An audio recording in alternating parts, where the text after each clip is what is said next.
Salam sejahtera Malaysia, tuan-tuan dan puan-puan. Denyut nadi suara rakyat bergema di channel ini. Aku rasa fresh lah bila pakai baju Manchester ni. Walaupun Manchester bukan terbaik, bukan nombor 1 di seluruh dunia, tapi aku tetap sokong Manchester. Tuan-tuan dan puan-puan, denyut nadi suara rakyat bergema di channel ini. Siapa yang minat Manchester, komen MU forever. MU forever. Okey, tuan-tuan dan puan-puan, ada satu dokumen terbaru yang mengejutkan tentang Zahid Hamidi. Dekat-dekat sebab saya nak bacakan kepada kamu perkara yang amat rahasia. Perkara yang amat rahasia yang seluruh Malaysia ini mungkin kamu tergolong dalam 3% yang tahu perkara ini.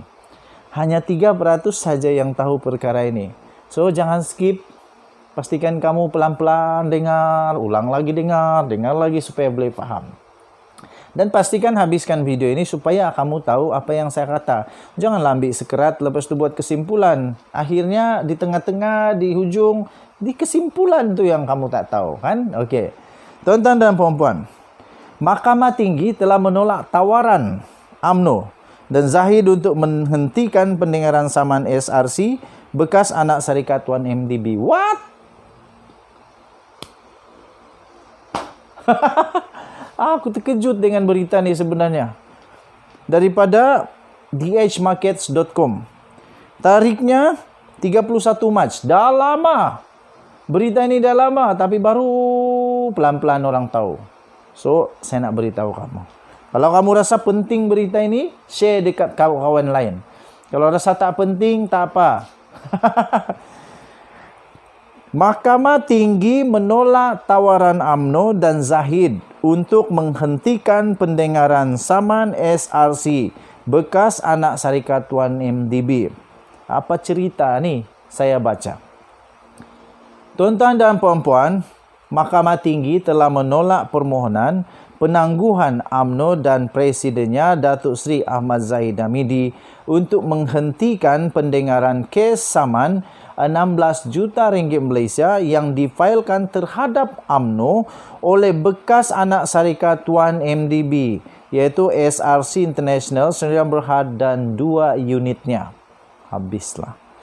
Pesuruhjaya Kehakiman Mahkamah Tinggi Datu Muhammad Arifin memutuskan bahawa tiada keadaan khas untuk membenarkan penangguhan perbicaraan sementara menunggu penyelesaian rayuan UMNO di Mahkamah Rayuan terhadap keputusan awal Mahkamah Tinggi pada November tahun 2021 untuk menolak permohonan UMNO bagi membatalkan permohonan terhadap saman itu dan membenarkan SRC International meminda penyataan tuntutannya terhadap parti itu.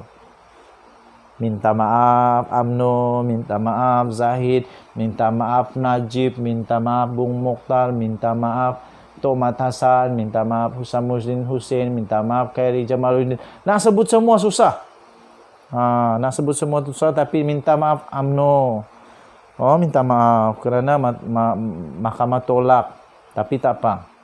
Kebenaran pasti akan menang. Muhammad Arif juga berkata, Mahkamah Tinggi juga mendapati merit rayuan UMNO tidak relevan. Merit rayuan UMNO tidak relevan dengan permohonan penangguhan UMNO dan Ahmad Zahid dan rayuan UMNO tidak akan menjadi batal atau tiada nilai jika parti politik itu memfailkan pembelaannya.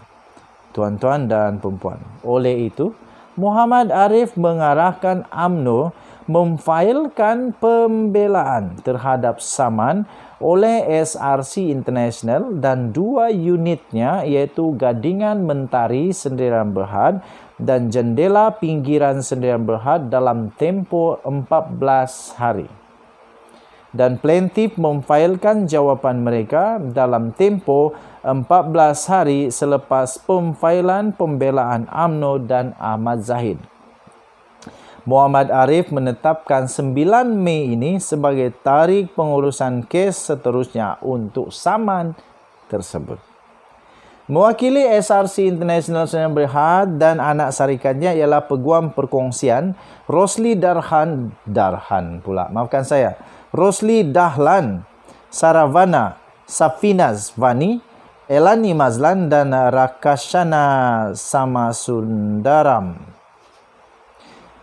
Tuan-tuan dan perempuan, perbicaraan rayuan UMNO telah dipindahkan ke 14 Jun mulai 2 Mac di Mahkamah Rayuan terhadap keputusan Mahkamah Tinggi pada November 2021 untuk menolak permohonan parti politik itu untuk membatalkan saman RM16 juta SRC International terhadap UMNO. Perbicaraan kes di Mahkamah Rayuan bagaimanapun telah dijadualkan semula pada 14 Jun. SRC iaitu Gandingan Mentari dan Jendela Pinggiran Aswing. Tiba-tiba ada bahasa Inggeris pula. Rupanya ini translation. Okay.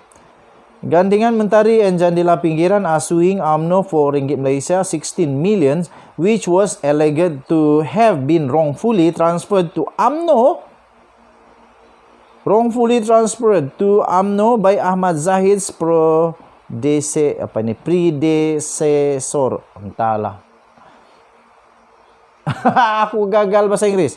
And former Prime Minister Datuk Seri Najib Razak. Ketiga-tiga syarikat itu mendakwa UMNO tahu atau sepatutnya tahu wang itu milik SRC dan UMNO tidak mempunyai asas untuk menerima dana itu. Pada Ogos 2021, UMNO telah memfailkan permohonan untuk membatalkan saman itu kerana plaintiff dikatakan telah memfailkan tindakan undang-undang di luar tempoh had. Saya tak faham tentang undang-undang. Saya bukan lawyer, bukan juga ada ambil kelas geografi undang-undang. Adakah geografi undang-undang? So saya tak faham apa itu di luar tempoh had. UMNO mendakwa plaintiff telah meninggalkan maklumat penting semasa mereka memfailkan saman itu. Justru tiada sebab tindakan munasabah untuk plaintiff mengambil tindakan undang-undang terhadap defendant. Tuan-tuan dan puan-puan, susah juga, kesian. Saya kesian sebenarnya dengan Datuk Seri Najib Razak, Zahid Hamidi, UMNO. Kesian jugalah. Tapi kalau betul mereka lakukan, memang kesian juga, tetap kesian, tapi kesianlah. Dah bunyi dia lain. Kesianlah. Kesian. Gitulah. Denyut Nadi Suara Rakyat bergema di channel ini. Jangan lupa tekan butang subscribe, like dan share. Berita yang saya bacakan tadi itu kamu boleh rujuk di dalam dhmarkets.com bertajuk Mahkamah Tinggi menolak tawaran UMNO dan Zahid untuk menghentikan pendengaran saman SRC anak syarikat 1MDB. 31 Mac 2022 ditulis oleh Hafiz Yatim di dhmarkets.com. Kita jumpa lagi. Bye-bye.